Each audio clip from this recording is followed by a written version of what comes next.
Diascofoot, le miroir du football de la diaspora congolaise.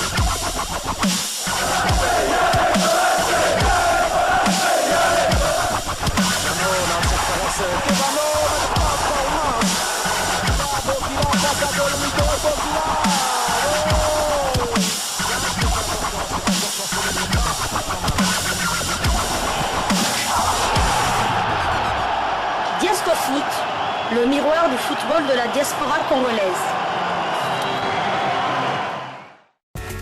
Vous êtes en train de suivre Diascofoot, le miroir du football de la diaspora congolaise. Diascofoot du 24 août 2022, qui sera consacré essentiellement au deuxième tour de la Coupe de la Ligue anglaise. Nous allons commencer par le match Colchester contre Brentford de Yohan Wissa. Score final 0-2 en faveur de Brentford. Yohan Wissa est entre la 65e minute de jeu.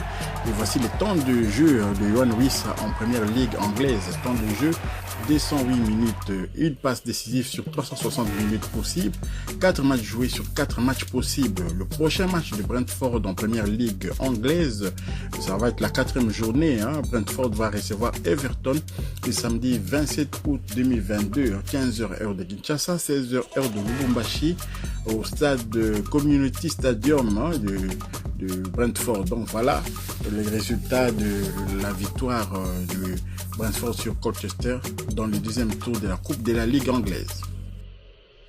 Toujours en Cup de la Ligue anglaise, dirigeons-nous maintenant en Championship pour prendre des nouvelles de Samuel Bastien et sa formation de Burnley.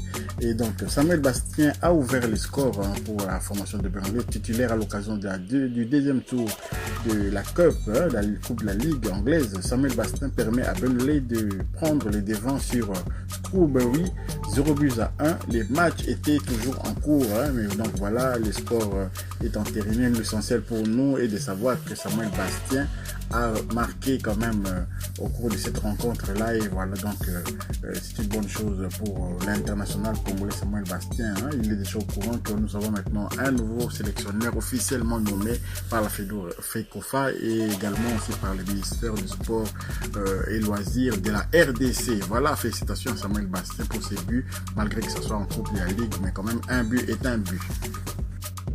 Autour de Edo Kaimbe à présent et son club Watford, toujours pour le compte du deuxième tour de la Coupe de la Ligue anglaise. Watford a été défait à domicile par les MK Dons, 0 but contre 2. Et Edo Kaimbe était titulaire, il est sorti à la 46e minute de jeu. Donc pour lui, voici les stats, 6e titularisation consécutive pour Edo Kaimbe. Edo Kaimbe a un temps de jeu de 494 minutes sur 540 possibles, 6 matchs joués sur 6 matchs possibles. Le prochain match de Watford en Championship concerne la 6e journée. Watford va être opposé au Queen's Park Rangers le samedi 27 août 2022 à 15h de Kinshasa, 16h heure de Lubumbashi au Vicarage Road. Donc voilà les stades de cette formation de Watford. Félicitations quand même à notre international Edo Kaimbe pour sa titularisation. On va pas le féliciter pour cette élimination 0-2 contre les MK Dons. Félicitations quand même pour 6 titularisations sur 6 matchs possibles. Un autre résultat toujours pour le compte du deuxième tour de la Coupe de la Ligue anglaise. Crawley Town a battu 2-0 Fulham de Nestor Kebano. Qu'est-ce qui se passe? Vraiment, les équipes de division inférieure sont parfois surprenantes quand même contre les équipes de la première ligue. Donc voilà, Nestor Kebano est toujours convalescent. Il n'a pas joué cette rencontre-là. Peut-être que cela explique peut-être cela. Nestor Kebano en première ligue, voici ses stats. Temps de jeu 149 minutes sur 360 minutes possibles. 3 matchs joués sur 4 matchs possibles. Vous savez, il était blessé pour les derniers matchs de face à face avec Yohan Wissa. Le prochain match de Fulham en première ligue concerne la 4e journée. Fulham va se déplacer à Arsenal.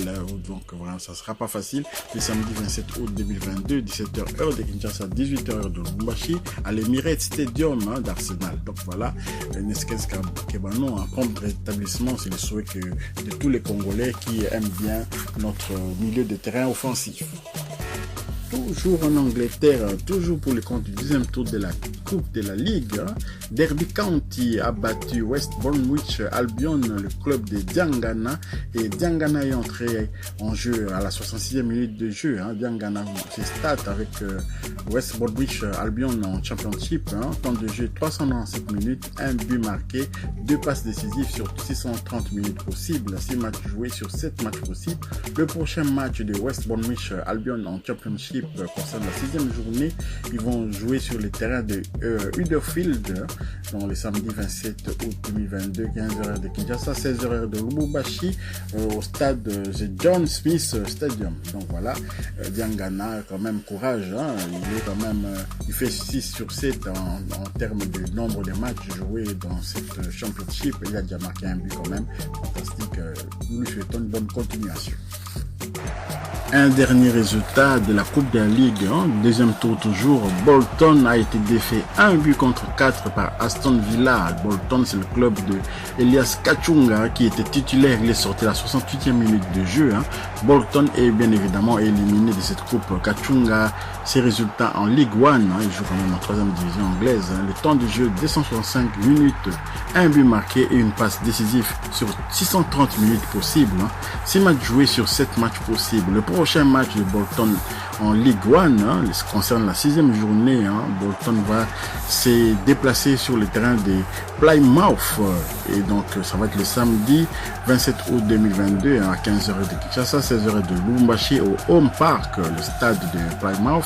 Et donc félicitations quand même à Elias Kachunga. C'est dommage quand même qu'il soit dans cette division inférieure là, on s'y attendait pas à lui qui était un ancien international allemand quand même dans la catégorie d'âge.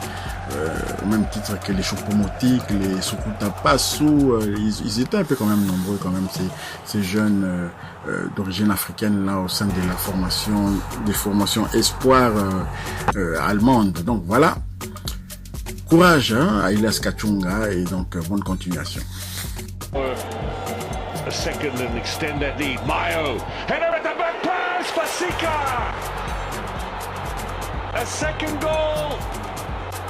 And the Congolese bangs the ball into the back of the net. They concede a set piece. The marking is not okay because the focus has been. And guess who? Guess that. The man that committed the foul, the positioning wasn't good. They get punished for that. Against the run of play. Doesn't get up well. Not even aware of what's happening around him. Rendons-nous maintenant vraiment au sud, plein sud et au sud de l'Afrique, c'est en Afrique du Sud, pour prendre des informations sur Nathan Idumba Fasika, notre international défenseur qui joue dans la formation de Cape Town City. Donc voilà, Nathan Idumba Fasika a été buteur à la 62e minute de jeu dans les matchs qui opposaient la formation de Cape Town City au Kaizer Chiefs. Donc vous voyez, c'était pas un match facile, sur papier du moins. Et donc il a corsé l'addition face à Kaizer Chiefs qui a été battu 2-0. C'est son deuxième but de la saison. Bravo quand même à Nathan Idumba Fasika quand même, parce que marquer 2 buts déjà en tant que défenseur, ce n'est pas évident. Et là je pense que même qu'il est bien intégré dans cette formation. Il est titulaire indiscutable et donc il évolue dans un championnat quand même mieux organisé que la Lina Foot, et ce sera toujours une bonne chose parce que en défense il pourrait former l'axe avec Chancel Mbemba Mangou qui nous a bien manqué quand même lors des 2 premières journées des éliminatoires de la CAN 2023. Donc voilà, félicitations à Nathan Idumba Fasika. Terminons cette deuxième livraison de Jasco Foot par une information concernant un ancien léopard quand même qui était présent à la CAN 2013. Il s'agit de Laris Mabiala. Donc là, on se rend au Major League Soccer aux États-Unis, les États-Unis et Canada. Laris Mabiala et son club, le Portland Timbers, s'éloignent davantage des playoffs. Donc qu'est-ce qui se passe avec Laris Mabiala? La semaine dernière, ils avaient été défaits contre la formation justement de Toronto FC de Chris Mavic. Irving, Laris Mabiala et les Portland Timbers sont allés s'incliner lourdement 1-4 sur le terrain du Sporting Kansas en match comptant pour la 27e journée du championnat. L'ancien défenseur central international congolais a disputé cette partie où ils ont eu énormément de difficultés à se défaire de la pression de l'équipe adverse. Ils n'ont jamais su trouver les solutions pour prendre à revers la défense adverse, hormis lors de leur réduction du score dans les arrêts de jeu. Ces revers confirment à suffisance leur forme depuis l'entame de la saison. Il leur sera difficile de participer aux playoffs avec quelques journées de la fin de la saison régulière. Ils occupent la 10e position du classement avec 33 points et vont essayer de faire mieux lors de la prochaine journée avec la réception de Seattle Sounders. Ce sera le samedi 27 août prochain. Donc voilà les informations sur Laris Mabiala qui clôture cette deuxième livraison de Diasco Foot, le miroir du football de la diaspora congolaise. Si vous avez aimé, partagez ce deuxième numéro de Diasco Foot. Abonnez-vous aussi également si vous n'êtes pas encore abonné. Activez aussi la petite cloche des notifications. Elle vous permettra d'être alerté dès qu'on mettra une nouvelle vidéo en ligne. Diasco Foot vous dit au revoir.